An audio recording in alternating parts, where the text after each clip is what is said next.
welcome to the students online classes. I am Mrityunjay Kumar. I am your mathematics faculty. Today I am going to start the next video lecture of the chapter polynomial. आज हम लोग polynomials के इस lecture में हम लोग सीखेंगे कि रिमाइंडर थ्योरम क्या होता है। तो रिमाइंडर थ्योरम स्टार्ट करने के पहले मुझे कुछ बेसिक इसके बारे में जानना होगा कि जब भी हम पोलिनोमियल्स को डिवाइड करते हैं यानी डिवीजन करते हैं पोलिनोमियल्स के अंदर, तो कैसे करते हैं, क्या स्टेप होता है, वो सीखेंगे हम लोग। ठीक है, तो नॉर्मल अब जब डिवीजन करते हैं, सपोज सब आज 4 से 15 को आप अगर डिवाइड करेंगे तो 4 3 जा 12 3, तो जिससे हम लोग डिवाइड करते हैं उसे डिवीजर बोलते हैं। जिसमें डिवाइड करते हैं वो डिविडेंड होता है, जो रिजल्ट आता है वो कोसेंट होता है, और जो लास्ट में बचता है उसे रिमाइंडर बोलते हैं। ये नॉर्मल डिवीजन में करते हैं। उसी तरीके से जब हम लोग पोलिनोमियल्स के अंदर डिवाइड करते हैं, कैसे पोलिनोमियल्स के अंदर डिवाइड करते हैं वो देखिए। और ये पिछले क्लास में भी आप लोगों ने किया होगा, डिवीजन को कैसे हम लोग पोलिनोमियल्स में डिवाइड करते हैं। सपोज कि आपको एक पोलिनोमियल्स है p of x equals to x plus 3x² minus 1, ये पोलिनोमियल्स है। और आपको g of x 1 plus X है, यानी आपको डिवाइड करना है 1 प्लस एक्स से 3x² प्लस एक्स माइनस 1 में। क्योंकि आप जब भी डिवाइड करेंगे, डिवाइड किससे करेंगे, डिवीजर जो होगा उसका जो डिग्री होगा डिविडेंड से कम होना चाहिए। डिग्री मीन्स वेरिएबल्स का पावर कम होना चाहिए, किसका, डिवीजर का, डिविडेंड से। डिविडेंड का मैक्सिमम पावर कितना है 2 और डिवीजर का कितना है 1, तो हमेशा डिवीजर का मैक्सिमम पावर जो होगा कम होना चाहिए डिविडेंड से, तभी डिवाइड करेंगे। यानी मुझे 1 प्लस एक्स से मुझे 3x² प्लस एक्स माइनस 1 में डिवाइड करना होगा, यही करना होगा। तो जैसे यहाँ x प्लस 1 से डिवाइड करना होगा, तो मुझे कैसे डिवाइड करेंगे, क्या स्टेप होता है कि यहाँ x है और यहाँ 3x² है। तो सबसे पहले x में क्या हम मल्टीप्लाई करें कि 3x² आ जाए, तो यानी x में 3x मल्टीप्लाई करेंगे तो 3x² आ जाएगा। इस कारण हम लोग यहाँ पे कोसेंट में 3x लिखे। जब 3x मल्टीप्लाई करेंगे तो आ जाएगा 3x² और प्लस 3x। ठीक है, अब ये जब होगा, जब सब्ट्रैक्ट करेंगे तो ये कैंसिल आउट हो जाएगा, ये बचेगा -2x माइनस 1, ये आ गया। उसके बाद नेक्स्ट स्टेप क्या होगा, अब देखिए, अब यहाँ x है और यहाँ -2x है, तो x में क्या मल्टीप्लाई करेंगे या -2x आ जाए, तो यानी -2 से मल्टीप्लाई करेंगे। और यहाँ देखिए माइनस है तो यहाँ पे माइनस आ जाएगा, और -2 से मल्टीप्लाई करेंगे, कितना से मल्टीप्लाई करना पड़ेगा, -2 से मल्टीप्लाई करना पड़ेगा। ठीक है, तो -2 से जब मल्टीप्लाई करेंगे हम लोग -2, तो कितना हो जाएगा -2x, और ये प्लस -2 हो जाएगा, तो ये कैंसिल हो जाएगा और ये हो जाएगा 1 आ जाएगा। तो रिमाइंडर कितना आ जाएगा आपका, रिमाइंडर 1 आ जाएगा इसमें। ठीक है, तो रिमाइंडर जब 1 आया है इसका डिवाइड करने के बाद, तो इसी से रिलेटेड है रिमाइंडर थ्योरम। और जब नॉर्मल डिवीजन करते हैं तो उसको चेक करने का ये फॉर्मूला है, dividend equals to divisor into quotient plus remainder होता है। यानी जितना आपका रिजल्ट आएगा कोसेंट इंटू डिवीजर और प्लस रिमाइंडर को अगर ऐड कर देंगे तो हमारा ये वाला टर्म आ जाएगा 3x² प्लस एक्स माइनस 1 आ जाएगा।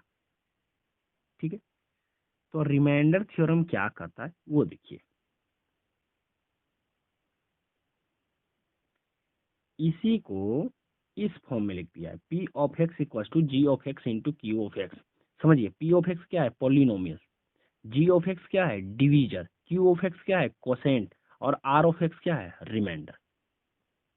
सेम चीज है, उसी को पोलिनोमियल्स के टर्म में लिखा है, पोलिनोमियल्स के लैंग्वेज में लिखा है। तो रिमाइंडर थ्योरम क्या है, जिसका देखिए रिमाइंडर कितना आया है,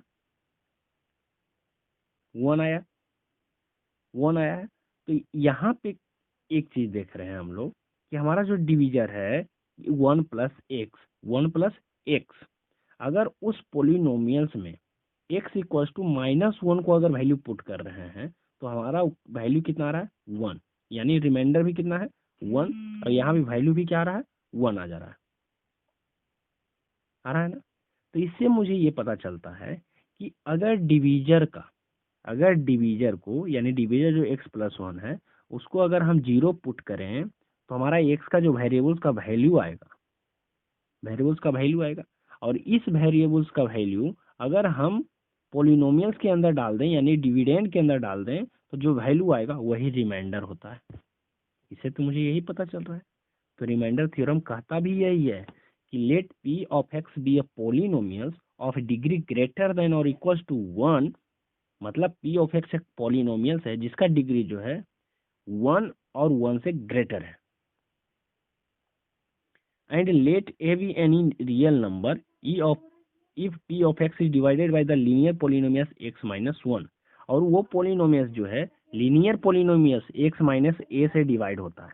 ध्यान रहे, सिर्फ और सिर्फ लीनियर पोलिनोमियल से डिवाइड होता हो एक, तो जो रिमाइंडर होगा वो p ऑफ a है, यानी उस पोलिनोमियल्स में वैल्यू a पुट कर देंगे तो आ जाएगा रिमाइंडर। तो सिंपल समझ लीजिए, एग्जाम्पल से ज़्यादा समझ में आएगा कि देखिए पोलिनोमियल्स अगर क्या है। अगर एक एग्जांपल यहाँ देखिए, करा फाइंड द रिमाइंडर विन इतना डिवाइडेड बाई x-1, तो दो मेथड से कर सकते हैं, या तो डायरेक्ट डिवाइड करके निकाल दीजिए रिमाइंडर, या रिमाइंडर थ्योरम यूज करके कर लीजिए। तो रिमाइंडर थ्योरम कैसे इसमें यूज करेंगे देखिए, तो पोलिनोमियल्स आपका जो है x⁴ plus x³ minus 2x² plus x+1 है, ये आपका पोलिनोमियल्स है। और ये इसको डिवाइड किससे करना है, x-1 से डिवाइड करना है। तो स्टेप समझिए, पोलिनोमियल्स के अंदर रिमाइंडर थ्योरम, कैसे रिमाइंडर थ्योरम यूज करके रिमाइंडर निकालेंगे, स्टेप समझना है। तो सबसे पहले जिससे डिवाइड करना है, तो यानी इसमें हम लोग को x-1 से डिवाइड करना है, तो जिससे डिवाइड करना है उसको आप 0 पुट कर दीजिए, इक्वल्स टू 0।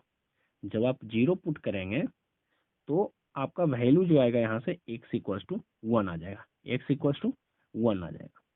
तो देखिएगा आप कि जो पोलिनोमियल्स है और जो डिवीजर है दोनों का वेरिएबल सेम है x, तो यहाँ x का वैल्यू कितना आया, 1। तो ये जो x का वैल्यू 1 आया, यही 1 को अगर x की जगह हम पुट करेंगे पोलिनोमियल्स के अंदर तो जो वैल्यू आएगा वही रिमाइंडर होगा।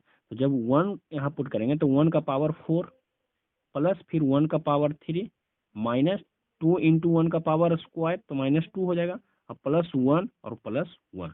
तो देखिए 1 + 1 2, 2 - 2 कैंसल आउट हो जाएगा, और 1 + 1 2, यानी रिमाइंडर कितना आ गया, 2। इसका जब वैल्यू आया x का वैल्यू 1 पुट करने पे 2, तो रिमाइंडर भी क्या हो जाएगा, 2। तो यही रिमाइंडर है, रिमाइंडर थ्योरम यही है। रिमाइंडर थ्योरम यूज करते हैं रिमाइंडर निकालने के लिए। सबसे पहले कि जिससे डिवाइड करेंगे यानी x-1 से डिवाइड किए उसको सबसे पहले 0 पुट कर देना है रिमाइंडर निकालने के लिए। ध्यान रहे कि लीनियर इक्वेशन के लिए वैलिड है। लीनियर इक्वेशन मतलब डिवीजर लीनियर इक्वेशन होना चाहिए, यानी डिवीजर का जो है मैक्सिमम पावर वेरिएबल्स का 1 होना चाहिए, तभी ये वैलिड होगा। तो सबसे पहले हम लोग पहला स्टेप कि डिवीजर को इक्वल्स टू 0 पुट करेंगे, तो इससे हमारा x का एक वैल्यू आएगा, और जो इस x का वैल्यू आएगा इसी x का वैल्यू को पोलिनोमियल्स के अंदर पुट कर देना है, यानी जिसमें डिवाइड करेंगे डिविडेंड के अंदर जब वैल्यू उस वेरिएबल्स का वैल्यू को पुट करेंगे तो जो वैल्यू आएगा फाइनली वही आपका रिमाइंडर होगा। यही रिमाइंडर थ्योरम कहता है, ठीक है। तो नेक्स्ट वीडियो लेक्चर में हम लोग इसी रिमाइंडर थ्योरम को यूज करके हम लोग प्रूव करेंगे कि हमारा डिवीजर जो है कब पोलिनोमियल्स का यानी डिविडेंड का फैक्टर हो जाएगा, किस केस में हो जाएगा। उसके अंदर भी एक थ्योरम है फैक्टर थ्योरम, वो हम लोग नेक्स्ट वीडियो लेक्चर में कंप्लीट करेंगे। Thank you.